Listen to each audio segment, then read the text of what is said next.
North Korea's state hackers just did something quietly clever. They stopped typing into ChatGPT.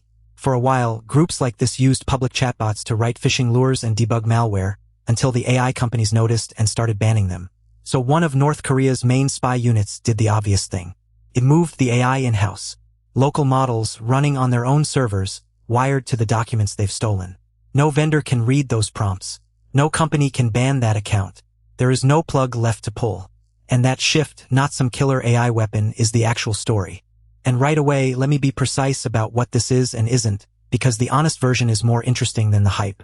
A South Korean security firm called Genians spent months tracking infrastructure tied to Kimsuky, a hacking unit inside North Korea's Reconnaissance General Bureau. What they found is tooling. Not a trained North Korean AI, not an agent caught attacking a victim, and Reuters noted the new findings couldn't be independently verified. This is groundwork, a state actor assembling and testing existing AI tools. Genians is blunt that the missing pieces are not a reason to relax. So we're going to look at exactly what was found, and why the direction it points is the part that should get your attention. Here's the evidence.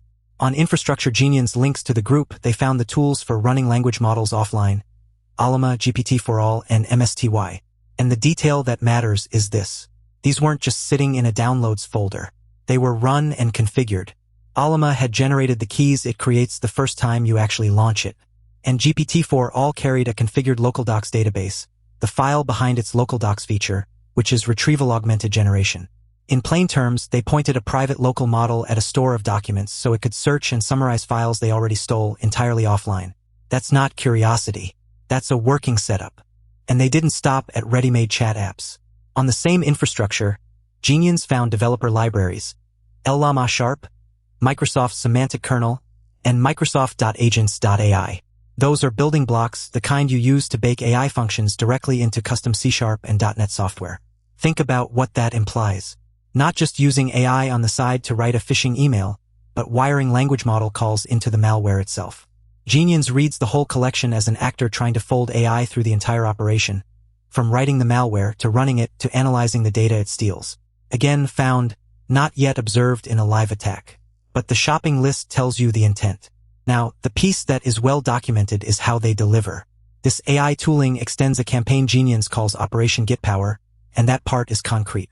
It abuses GitHub repositories as the command channel in a chain that starts with a shortcut file and LNK which fires PowerShell, which pulls down an encrypted remote access Trojan called async.rat, hidden inside what looks like an image file. Fortinet separately documented this GitHub as command server pattern back in April. Important caveat that corroborates the delivery technique, the surrounding family, not Genians' new local AI findings. So the mailman is confirmed. What's new and unverified is the AI they're teaching to write the letters. So why bother going offline when a local model is weaker than a frontier one? Because of what you give up when you use someone else's. Type into ChatGPT and the vendor can see your prompts, flag the abuse and ban you, and the labs have publicly kicked state actors off for exactly this. Move the model onto your own box and every one of those controls disappears. No one reads the prompts. No content filter you can't just remove. No account to suspend. No telemetry flowing to a company that answers to subpoenas. Yes, the local model is dumber than the state of the art. But for cranking out phishing lures and boilerplate malware, good enough and completely private beats brilliant and surveilled. Going offline isn't a downgrade. It's them buying operational security with a little capability. So how should you actually hold this? Both readings are true at once. The reassuring one. No homegrown model, no proven victim, and findings that aren't independently confirmed. The uncomfortable one. This is precisely what the early stage of AI-native offensive tooling looks like before the victims show up, and it deliberately routes around the safety controls the whole industry has been leaning on. For 2 years, the comforting assumption was that if a state actor abused AI, OpenAI or Anthropic would notice and cut them off. A model running on a server in Pyongyang has no such tripwire, which tells defenders where to spend. Stop grading the bait. A phishing email being flawless no longer means a human wrote it, and it never told you much anyway. Watch the behavior chain instead, the thing that doesn't care who or what wrote the lure. A shortcut file spawning PowerShell, a hidden scheduled task, traffic to a GitHub repo acting as a command server, a payload waking up. That chain is the same whether the email came from an intern or an offline model.